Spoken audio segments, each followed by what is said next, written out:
Hi friends, నేను మీ ఇమ్రాన్ని. మరి ఈ వీడియోలో మనము ఏపీ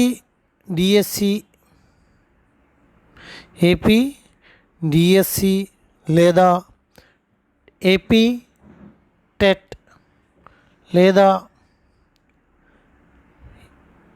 టెట్ కమ్ టీఆర్టీ ఏ ఎగ్జామ్ ఉన్నా సరే, డిఎస్సి కావచ్చు, టెట్ కావచ్చు, టెట్ కమ్ టీఆర్టీ కావచ్చు, ఈ 3 ఎగ్జామ్స్కి కూడా, అలానే తెలంగాణ డిఎస్సి కావచ్చు, వీటికి ఏ ఎగ్జామ్కి వెళ్ళాలి అన్నా సరే మనము కవి లేఖక్ అనే టాపిక్ని ఫుల్ ఫ్లెడ్జ్గా ప్రిపేర్ అయ్యి ముందుకు వెళ్ళాలి.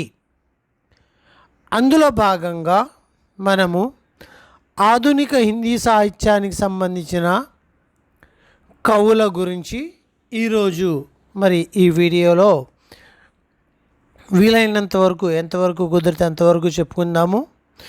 మరి మొట్టమొదటి కవి ఆధునిక హిందీ సాహిత్యంలో, ఆధునిక కాలంలో మరి మొట్టమొదటి కవి ఎవరు అంటే భారతేందు హరిశ్చంద్ర. ఎవరండి? భారతేందు హరిశ్చంద్ర. ఈయన్నే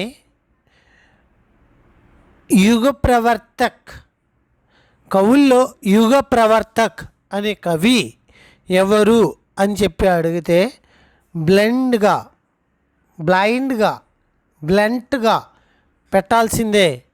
యుగ ప్రవర్తక కవి భారతేందు హరిశ్చంద్ర, ఇందులో ఎటువంటి డౌట్ లేదు.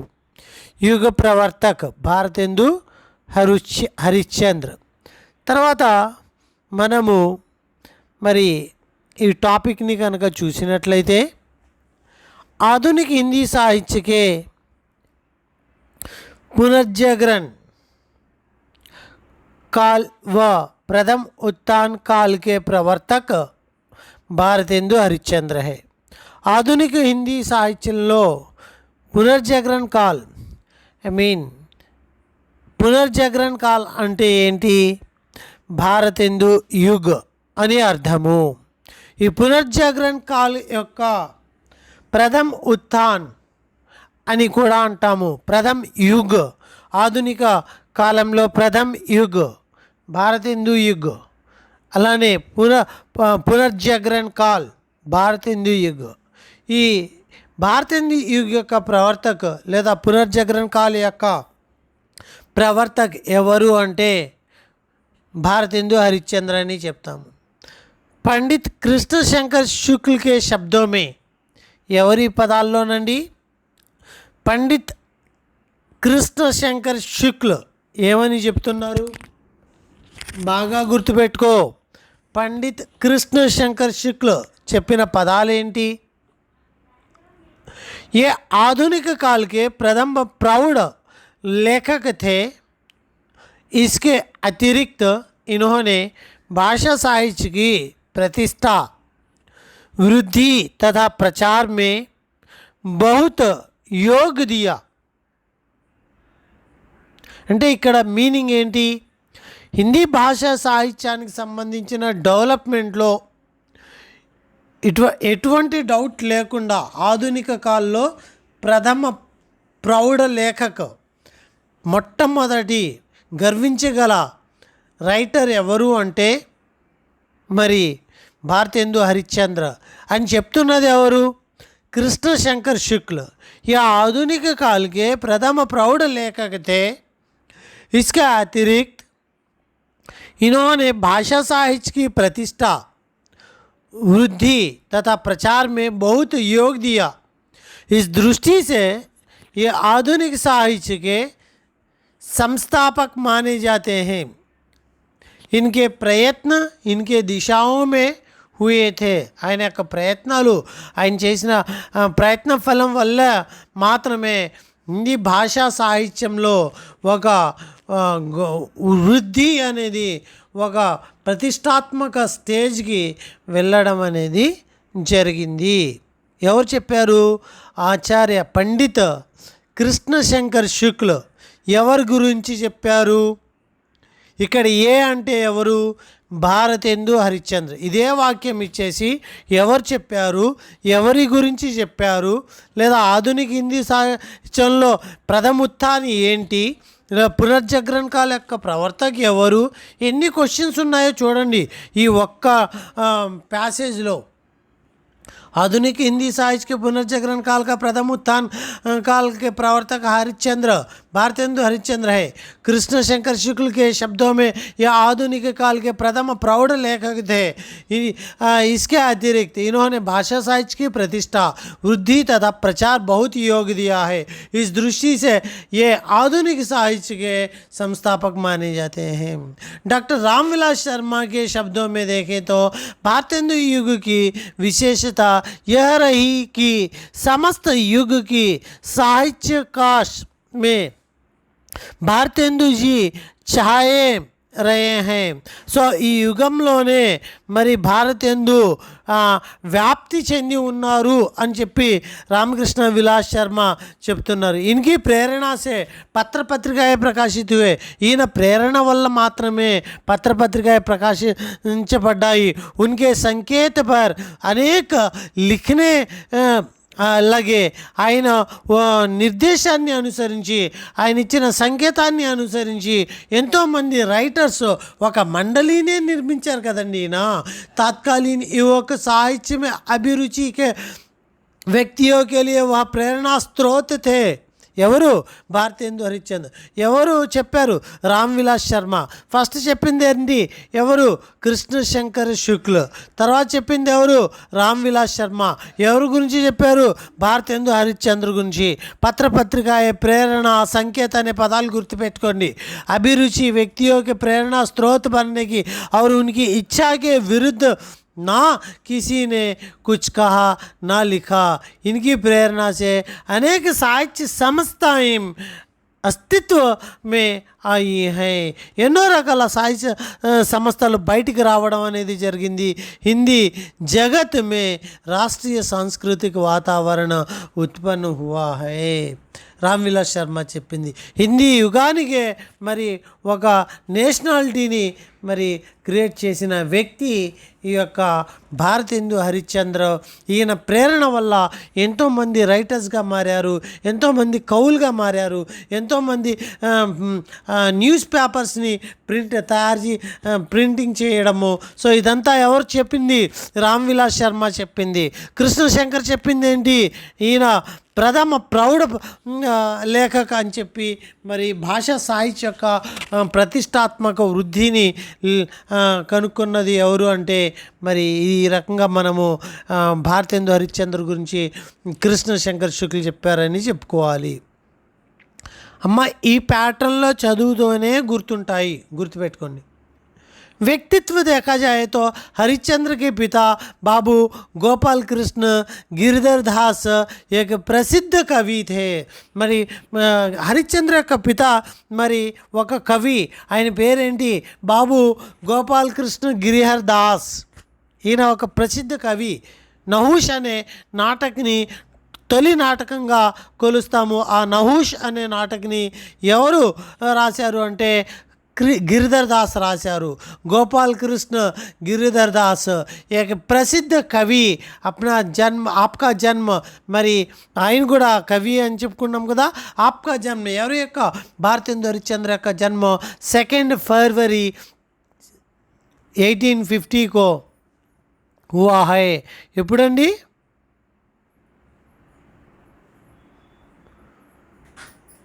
అయితే 1850 ఫర్వరి 2 फरवरी అండి, సెప్టెంబర్ కాదు.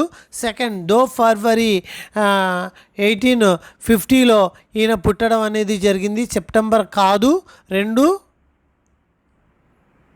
ఫిబ్రవరిలో పుట్టడం అనేది జరిగింది. గుర్తుపెట్టుకోండి, సితంబర్ కాదు. నెక్స్ట్ 1850 परिवार के అవసరం డేటు ఇయర్స్ ఫేమస్ రైటర్స్కి ఇయర్స్ గుర్తుపెట్టుకోండి చాలు. డేట్స్ దగ్గర నుంచి అడిగే ప్రయత్నాలు అయితే చేయడం అవన్నీ గుర్తుపెట్టుకోవాల్సిన అవసరం లేదు. అలానే परिवार के साहित्यिक वातावरण का विशेष प्रभाव హరిశ్చంద్ర पर पड़ा। మరి ఆయన డాడీ ఏం చేస్తున్నారు, రైటరే కదా, మరి ఆయన ప్రభావం ఈయన మీద పడింది। सन 1880 में हरिश्चंद्र की कवित्व प्रतिभा एवं सर्वोत्मुख रचना क्षमता से मुग्ध होकर उस समय के साहित्यकारों और पत्रकारों ने उन्हें भारतेंदु की उपाधि सम्मानित किया है। युग निर्माता भारतेंदु हरिश्चंद्र का देहवासन 1885 2 फरवरी में हुआ था। సో ఇది గుర్తుపెట్టుకోండి, 6 ఫరవరి 2 ఫరవరి లో పుట్టడం అనేది జరిగింది। నథింగ్ ఇంపార్టెంట్ మంత్, దాన్ని క్వశ్చనరీ డ్యూయల్గా చేసుకోవద్దు, okay. I think September or February, దాని గురించి 2 నెలలు కూడా పెట్టడం అనేది జరిగింది। సో క్లారిటీ ఉండదు దాని మీద, ఎక్కడైనా క్లారిటీ అవసరం లేదు అని చెప్తున్నాను। మంత్ నథింగ్ ఇంపార్టెంట్, ఇయర్ గుర్తుపెట్టుకోండి 1850 2 ఫరవరి అనేది గుర్తుపెట్టుకోండి। 1880లో ఈయన యొక్క సాహిత్యానికి మెచ్చి అందరూ కూడా ఈయనకి భారతేందు అనే ఉపాధిని ఇవ్వడం అనేది జరిగింది। భారతేందు అనే ఉపాధి ఏ ఇయర్లో వచ్చింది, 1880లో వచ్చింది। ఈయన ఏ సంవత్సరంలో పుట్టారు, 1850లో పుట్టారు। ఈయన తండ్రి పేరు ఏంటి, గిరిధర్ దాస్। మరి ఎప్పుడు చనిపోయారు, 6 జనవరి 1885లో చనిపోవడం అనేది జరిగింది।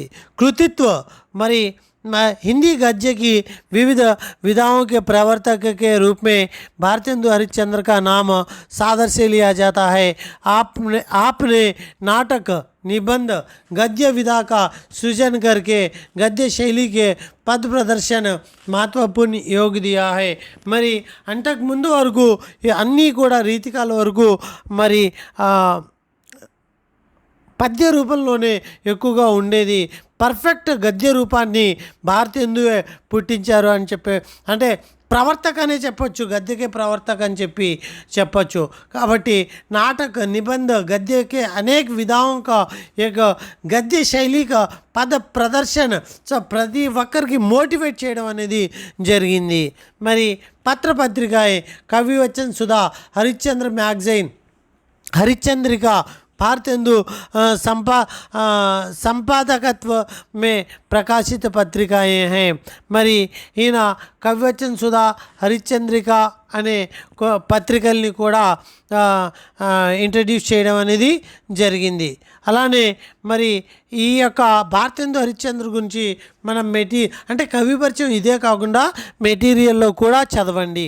ఆప్కి కావ్యకృతియ ప్రేమ మాలిక, प्रेम सरोवर, गीत गोविंद, वर्ष विनोद, विनय प्रेम 50, प्रेम फुलवारी, वेणु गीत आदि प्रसिद्ध है। वस्तु की विविधता इनकी काव्य कृतियों की बड़ी विशेषता समसामयिक सामाजिक परिवेश, भक्ति, प्रकृति सौंदर्य, श्रृंगारिकता, राष्ट्रीयता आदि विविध विषयों के आधार पर आपकी काव्य कृतियों का प्रणयन किया गया है। ఇక్కడ మళ్ళీ చెప్తున్నాను, మీరు ప్రతి ఒక్కటి కూడా నేను చెప్పింది చెప్పినట్టుగా ఫాలో అవ్వాలి అని చెప్తున్నాను। అంటే ఇక్కడ నేనేం చెప్తున్నాను, కేవలం కావ్యకృతియ అనేది ఇక్కడ మాత్రమే కాకుండా భారతేందు హరిశ్చంద్ర కావ్యకృతియ అని చెప్పి మన ఆధునిక పద్యలో ఏంటి ఆయన రచించింది, మౌలిక విషయాలేంటి, అలానే అనువాదిక విషయాలేంటి అనేది మనం ఆయన గురించి చూసుకుంటాం। సో ఇక్కడ కావ్యకృతియ గురించి చెప్తున్నాను। ఇవన్నీ కూడా ఈయన రచించిన కావ్య శైలి అన్నమాట। అలానే కవివచన సుధాలో పత్రికలో ఏ రకమైన పత్రిక అయిని ఈయన రన్ చేశారు, హరిశ్చంద్రికలో ఏ రకమైన టాపిక్ని ఈయన రన్ చేశారు అనేది కూడా మనం చూసుకోవాలి। దాంతోపాటుగా కృతియా చూసినట్లయితే ఐ రిపీట్ కావ్య కృతియా ప్రేమ మాలిక, ప్రేమ సరోవర్, గీత గోవింద్, ప్రేమ మాలిక, ప్రేమ సరోవర్, గీత గోవిందానంద్, చూడండి గీత గోవిందానంద్, ప్రేమ మాలిక, ప్రేమ సరోవర్, గీత గోవిందానంద్, वर्ष विनोद विनय प्रेम पचासा, वर्ष विनोद विनय प्रेम पचासा, प्रेम फुलवारी వేణు గీత్ అది ప్రసిద్ధ హై. ఈయనకు సంబంధించిన ఫేమస్. నేను అన్నీ చదవండి, ఏదో ఒకటి అక్కడ మనకి బండ గుర్తు దొరుకుతుంది. కావ్యకృతియ ప్రేమ మాలిక, ప్రేమ సరోవర్, గీత గోవిందానంద, వర్ష వినోద్, ప్రేమ ఫుల్వారి, వేణు గీత్, వేణులో గుంజోదార. సో ఇలాగా ప్రతిదీ మనకి రావాలి. వేణు గీత్ మొత్తం प्रसिद्ध अंट. वस्तु की विविधता इनकी काव्यकृतियाँ बड़ी विशेषता है. समसायिक सामाजिक परिवेश, भक्ति, प्रकृति सौंदर्य. ఈయన కావ్యంలో ఏమేమి ఉన్నాయో చెప్తున్నాను అన్నమాట. సామాజిక పరివేశం ఉంది, భక్తి ఉంది, ప్రకృతి సౌందర్యం ఉంది, శృంగారికత ఉంది, రాష్ట్రీయత ఉంది. विविध विषयों के आधार पर आपकी काव्यकृतियाँ का प्रणयन किया गया है. सो मళ్ళీ ఒకసారి చూసుకోండి. కావ్యకృతియ ప్రేమ మాలిక, ప్రేమ సరోవర్, గీత గోవిందానంద, వర్ష వినోద, ప్రేమ ఫుల్వారి, వేణుగీత్, ప్రేమ ఫుల్వారి, వర్ష వినోద, వినయ్ ప్రేమ పచాస, గీత గోవిందానంద, ప్రేమ సరోవర్, ప్రేమ మాలిక. ఎందుకు ఇన్నిసార్లు చెప్తున్నాను? అలవాటు చేసుకోవాలి.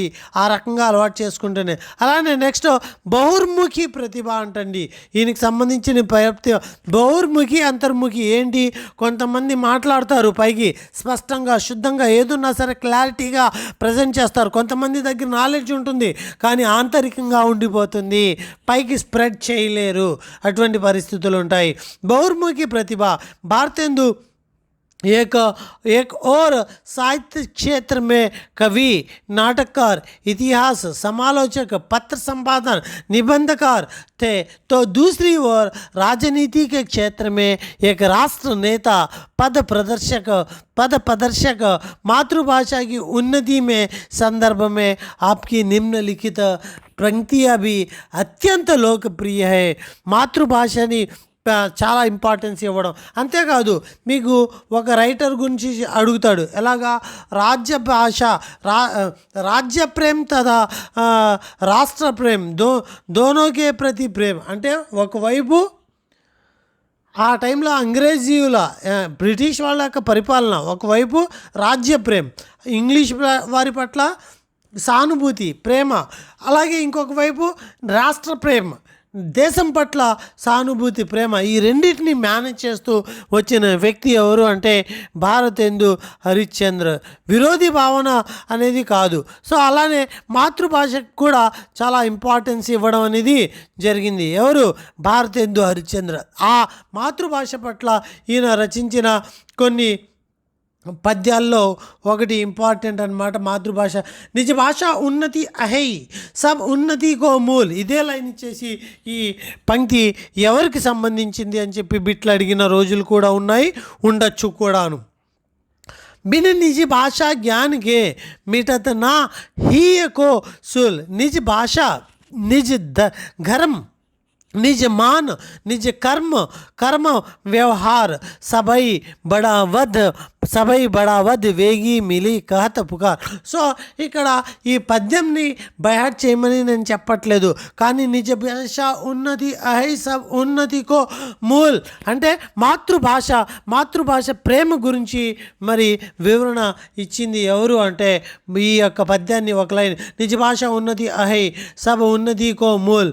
బిన నిజ భాష ज्ञान है ज्ञान के मिटत ना ही को सुल. निज भाषा, निज धर्म, निज मान, कर्म వ్యవహార్. సో ఇవన్నీ కూడా మరి సభై బడా వేగి మిలి కహత పుకార్ అని చెప్పి ఎవరు చెప్పారు అంటే భారతేందు హరిశ్చంద్ర. ఈయన బహుర్ముఖి ప్రతిభాశాలి వ్యక్తి. ఒక పక్క నాటకకారు, నిబంధ, కవి, వీటిని మేనేజ్ చేస్తూనే ఇంకొక పక్క రాష్ట్ర నేతగా రాష్ట్రీయత గురించి, నేషనాలిటీ గురించి ఒక లీడర్షిప్ని ఎంచుకుంటూ మాతృభాష పట్ల ఒక గౌరవాన్ని ఏర్పాటు చేస్తూ ఈ వాక్యాన్ని రచించడం అనేది జరిగింది. ఇది ఫ్రెండ్స్ ఒకసారి చూసుకోండి. మళ్ళా చెప్తున్నాను, బహుర్ముఖి ప్రతిభ, అలానే కావ్యకృతియ, వ్యక్తిత్వ, కృతిత్వ, కృతిత్వ ఆయన రచనా శైలి అన్నమాట. యుగ ప్రవర్తక సాహిత్యకార్. అలానే కృష్ణశంకర్ శుక్ల ఏం చెప్పారు, రామ్ విలాస్ శర్మ ఏం చెప్పారు, ఇవన్నీ కూడా హైలైట్గా గుర్తుపెట్టుకుంటే అప్పుడు భారతేందు హరిశ్చంద్ర మీద ఎక్కడ బిట్టు పట్ట పోదు. మీరు చదివింది వేరు, నేను ఎక్స్ప్లెనేషన్ చేసిన తర్వాత చదివింది వేరు, ఇది గుర్తుపెట్టుకోండి. నవీనతా का प्रादुर्भाव नवीनता का प्रादुर्भाव చూడండి, కొత్తదనం గురించి ఆయన చేసిన పనులు ఏంటి. ఆప్కే కావ్యకృతియో మే ఒక నవీన్ ప్రవృత్తి కా పూర్వాభ్యాస ప్రాప్త హోతా హై. ఒక కొత్త ప్రవృత్తి అనేది ఏర్పడుతుంది. అంతేకాదు భారతేందు కే కృతిత్వ మే ఐసే అనేక విశేషతాएं जिनके ఆధునిక సాహిత్య की परंपरा की స్థాపన की जाती है. ఈయన యొక్క కావ్యంలో, ఈయన యొక్క రచనా శైలిలో మరి ఎంత గొప్ప శైలి ఉంటుంది అంటే ఎంతో మరి కవులు ఈ సాహిత్యాన్ని, ఈ సాహిత్య పరంపరని ఫాలో అయిన విధానం ఇక్కడ మనకి కనిపిస్తుంది. आपकी रचनाओं में एक और इतिवृत्तात्मकता, दूसरी ओर हास्य व्यंग्य का तीखापन उपलब्ध होता है. ఒక పక్క ఫ్యాక్ట్ ఏంటి, ఎట్లాగా ఏం చేయాలి అనేది చెప్తూనే రెండో పక్క వ్యంగ్యాన్ని ప్రదర్శించడము, తీకాపాన్ని ప్రదర్శించడము, దానికి మీకు మీరే సాటి. కావ్య రూపోకి వివిధత, छंदबद्ध शैली के अतिरिक्त जयपद శైలి కా ప్రయోగ. సో కేవలము కావ్య రూపాన్ని ఫాలో అవ్వడమే కాదు, చంద శైలితో పాటు మరి గేయపద్ అండి, ఇక్కడ జేయపద్ కాదు గేయపద్, గేయ రాగాన్ని, గీత రాగాలని, గీత పదాలని, పద్యాలని ఇక్కడ ప్రయోగించడం. ఓజస్విత, సరళత, మార్మికత, ప్రభావోత్పాదకత आपकी रचनाओं की विशेषता है. సో ఇది నవీనతా కా ప్రాదుర్భావాలు. కావ్య రచనకి దృష్టిసే మరి కావ్యాన్ని రచించడం పట్ల మీరు చేసే పని ఏంటో చూద్దాం. కావ్య रचना की दृष्टि से देखा जाए तो भारतेंदु हरिश्चंद्र का व्यक्तित्व एक महान साहित्यिक संगम है, जहाँ सभी पुरानी साहित्य धाराएं मिलकर एक नवीन धारा को जन्म देती है. वही भारतेंदु जीवन का प्रत्येक अंग स्पर्श कर दी है. सो भारतेंदु जी की रचनाओं के जीवन कविता का टूटा संबंध पुनः स्थापित हुआ है. సో కావ్యంతో మరి కట్టయిపోయిన సంబంధం మరి భారతేందు యొక్క ప్రయత్నంతో మళ్ళీ ఆ సంబంధం అనేది ఏర్పడిందని మనం నమ్మచ్చు ఈ యొక్క స్థితిగతులను బట్టి. సో నవీనత అంటే కొత్తదనాన్ని సృష్టించడం, భాషా శైలిని మార్చడం, సాహిత్యంలో ఉన్న ప్యాటర్న్ని ఏర్పాటు చేయడం. ఏం కావాలి, ప్రజలకి ఏం కోరుకుంటున్నారు, ప్రజలకి కావాల్సిన అంశాలేంటి అనేది రైట్. అదే కదా ఎప్పుడూ కూడా. ఫర్ ఎగ్జాంపుల్ అంటే పురాతన కాలంలో సాహిత్యం అంటే నేటి యుగంలో సినిమా అని. సో సినిమాలో ఎప్పుడు మనం చేంజెస్ కోరుకుంటూనే వెళ్తాం కదా. సో అలా ఆ చేంజ్ ఏంటి అనేది ఈయన ప్రజలకి ఏం కావాలి, ఏం కోరుకుంటున్నారు, యాజ్ ఏ రైటర్గా మనం ఏం చేయాలి, ప్రజల దగ్గరికి ఏం తీసుకెళ్ళాలి అనే దాన్ని ఈయన చూసినట్లయితే కేవలము ఏదో ఛందశాస్త్రాలు లేకపోతే ఛందస్ అలంకారాలే కాకుండా కావ్యంలో ఉన్న ఫ్యాక్ట్స్ ఏంటి, అలానే వ్యంగ్యాలేంటి, హాస్యాలేంటి, వీటన్నిటినీ కూడా ఒక దగ్గరికి చేర్చి ఒక సమాయుతమైన ఒక చారిత్రకంగా మరి వస్తున్న సంప్రదాయాలని మరి ప్రజల వరకు చేరదీసే విధంగా ఒక సరళమైన మాతృభాషలో ఓజస్వి మార్మికता को प्रदान करते हुए इन्होंने काव्य गति को एक नवीन प्रादुर्भाव दिया था. वही भारतेंदु हरिश्चंद्र है. సో ఇక్కడ బిట్లు ఎలా పడవచ్చు, ఇప్పటిదాకా చదివిన టాపిక్ మీద బిట్లు ఏ రకంగా పడవచ్చు. ఒకటి కావ్యకృతియా, गीत गोविंदानंद प्रेम सरोवर वर्षा विनोद विनय प्रेम पचासा प्रेम फुलवारी వేణుగీత్ ఇవన్నీ ఎవరు రాశారు? అలానే కావ్యచంద్ర హరిశ్చంద్ర మ్యాగజైన్ చంద్రిక అనే మ్యాగజైన్స్ ఎవరి, ఈయన ఎప్పుడు పుట్టారు, ఈయన తండ్రి ఎవరు, అలానే ఈయన కావ్యంలో ప్రాముఖ్యత ఏంటి, ఈయన గురించి పునర్జాగరణ కాలంలో మరి ఆచార్య పండిత కృష్ణశంకర్ శుక్లు చెప్పిన విధానం ఏంటి, రామ్విలాస్ శర్మ ఏమని చెప్పారు ఈయన గురించి, అలానే ఈయన యొక్క పత్రికలు కావ్య రచన, అలానే ఈయన యొక్క ప్రతిభ, బహుర్ముఖి ప్రతిభ, మాతృభాష పట్ల ఈయన చెప్పిన పద్యం ఏంటి, ఈయన దేనికి ఇంపార్టెన్స్ ఇచ్చారు, ఒక పక్క రాష్ట్రప్రేమ, ఒక పక్క రాజ్యప్రేమ, రెండూ ఉన్నాయి ఈయన దగ్గర. నెక్స్ట్ నవీనత అనే సందర్భంలో ఏ రకంగా ముందుకు వెళ్ళారు, అలానే జీవన్కి సాహిత్యక యోగ్, జీవితంలో సాహిత్యం యొక్క इंपॉर्टेंस ఏంటి అనేది చూస్తే आचार्य रामचंद्र शुक्ल के शब्दों में देखा जाए तो भारतेंदु ने हिंदी साहित्य को दूसरी ओर मोड़कर हमारे जीवन के साथ फिर से लगा दिया.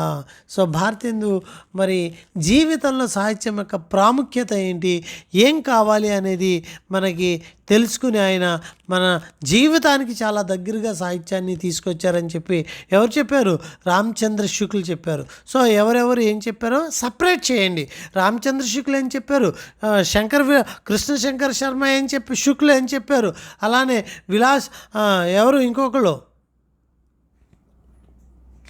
ఎవరండి, విలాస్ శర్మ, అంతే కదా, రామ్ విలాస్ శర్మ ఏం చెప్పారు అనేది మనం పర్ఫెక్ట్గా చూసుకోవాలి. నెక్స్ట్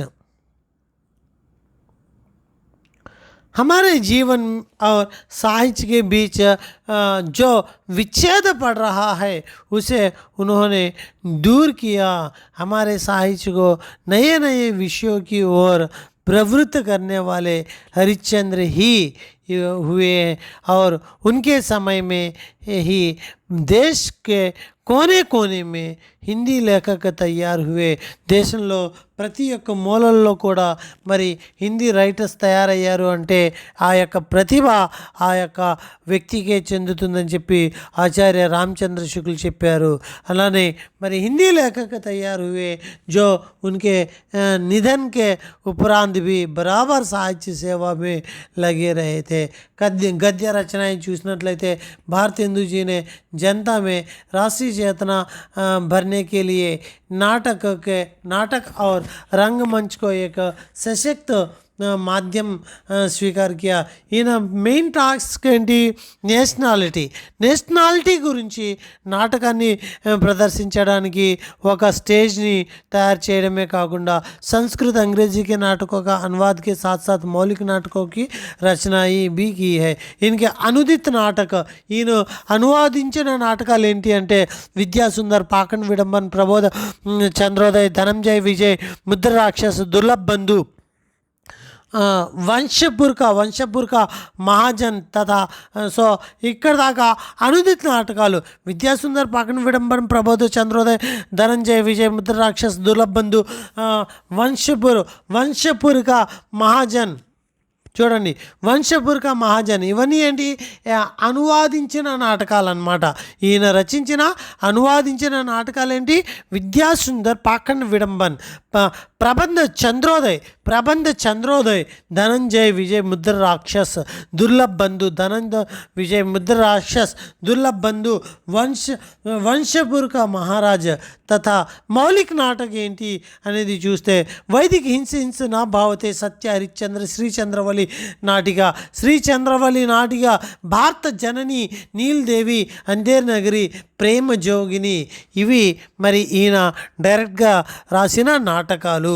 ఈయన అనువాదించిన నాటకాలేంటి, మౌలిక నాటకాలేంటి. అనుదిత్ నాటకం అంటే ట్రాన్స్లేట్ చేయబడ్డ నాటకాలు, మౌలిక నాటకం అంటే స్వయంగా రాయబడ్డ నాటకాలు. సో అనుదిత్ నాటకం ఏంటి, పాఖండ్ విడంబన్, విద్యాసుందర్, పాఖండ్ విడంబన్, ప్రబోధ చంద్రోదయ్, ధనంజయ విజయ్, ముద్ర రాక్షస్, దుర్లభ్ బంధు, వంశపుర్ కా మహాజన్. మౌలిక నాటకాలు ఏంటి, వైదిక హింస నా భావతి, సత్య హరిశ్చంద్ర చంద్రవళి నాటిక, भारत जननी नील देवी अंदर नगरी प्रेम जोगनी आदि उल्लेखनीय है। भारतेंदु ने ऐतिहासिक पौराणिक ऐतिहासिक तथा पौराणिक एवं सामाजिक उपन्यासों की रचना की। उनमें रामलीला, सुलोचना, मदालसोपाख्यान ఏంటిది భారతేందు ఐతిహాసిక ఏవం పౌరాణిక సామాజిక ఉపన్యాసాలు కూడా రచించారు. వాటిలో రామ్లీల, సులోచన, మదాల్సోపాఖ్యాన్, శీలవతి, సావిత్రి చరిత్ర అనేవి ముఖ్యమైన ఉపన్యాసాలు కూడా ఈయనకు సంబంధించిన ఉపన్యాసాలని చెప్పుకోవచ్చు. భారతేందు ఐతిహాసిక మరియు సామాజిక ఉపన్యాసాలు ఇక్కడ రచించారు. ఆ ఉపన్యాసాల పేర్లే రామలీల, సులోచన, मदालसोपाख्यान, शीलवती मरी सावित्री चरित्र అని చెప్పి अन्य विशेषताएं చూసినట్లయితే इनके अलावा उन्होंने भाषा, संगीत, रंगमंच, भक्ति, इतिहास के पुरातत्व पर भी लिखा है। भारतेंदु जी तत्कालीन भारतीय सामाजिक जीवन उपलब्ध हुए बुराइयों का निंदा की, उसे स्वस्थ एवं प्रशस्त बनाने की दिशा निर्देश की।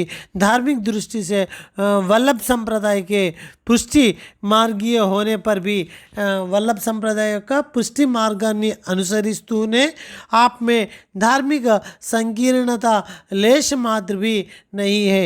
हिंदी साहित्य का पुनर्जागरण काल चेतना के धर्म, साहित्यिक एवं समाज संबंधी विभिन्न पक्षों की अब డైరెక్ట్గా చెప్పాలి అంటే ఈయన కృష్ణ భక్తిపరమైన భక్తుడు అని చెప్పుకోవచ్చు.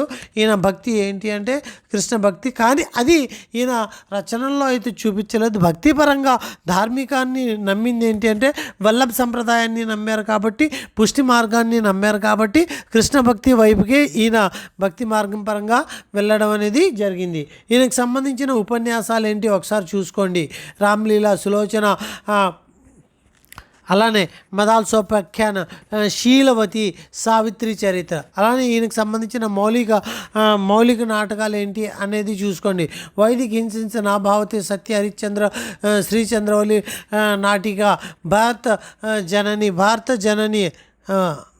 జనని నీల్ దేవి, అందేర్ నగరి, ప్రేమ జోగిని, ఇవి ఏంటి మౌలిక నాటకాలు. అలానే అనుదిత నాటకాలు కనుక చూసినట్లయితే విద్యాసుందర్, పాకడం విడంబన్, ప్రపంచ చంద్రోదయ్, ధనంజయ్ విజయ్, ముద్ర రాక్షస్, దుర్లభ్ బంధు, వంశపూర్క మహాజన్ అని చెప్పి.